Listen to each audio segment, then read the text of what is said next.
നമ്മൾ ഇന്നലെ പോന്ന പൂരാറ മണ്ടമുള്ളത് കാവില് പോവാണ്. കുറേ ദിവസമായി വീഡിയോ ഒന്നും ഇടാത്ത. അപ്പം ഞാൻ അടുത്ത വീഡിയോ ആയിട്ട് വരുന്നുണ്ട്. അപ്പൊ നമുക്ക് ഇനി കാവിലെ വിശേഷങ്ങൾ അവിടെ എത്തിയിട്ട് കാണാം. അപ്പൊ നമ്മള് എവിടെയെത്തി? കാവിലെത്തി. ചെണ്ട മുട്ടുന്ന ഒച്ച വെക്കുന്നില്ലേ?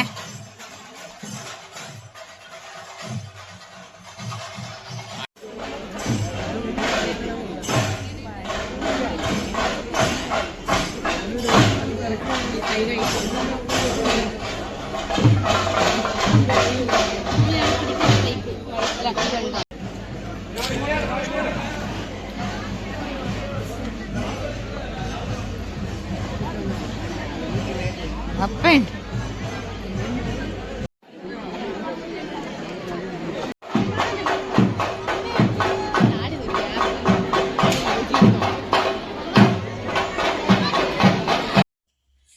അപ്പൊ അങ്ങനെ നമ്മള് കാവിലെല്ലാം പോയി തിരിച്ച് വീട്ടിലെത്തി. ഇനി വേഗം ഉറങ്ങണം. അപ്പൊ ബൈ ബൈ. അടുത്ത വീഡിയോ ആയിട്ട് വരാം. എല്ലാവരും എൻ്റെ വീഡിയോ സബ്സ്ക്രൈബ് ചെയ്യാനും ലൈക്ക് ചെയ്യാനും കമൻറ്റ് ചെയ്യാനും മറക്കരുത്. Bye bye.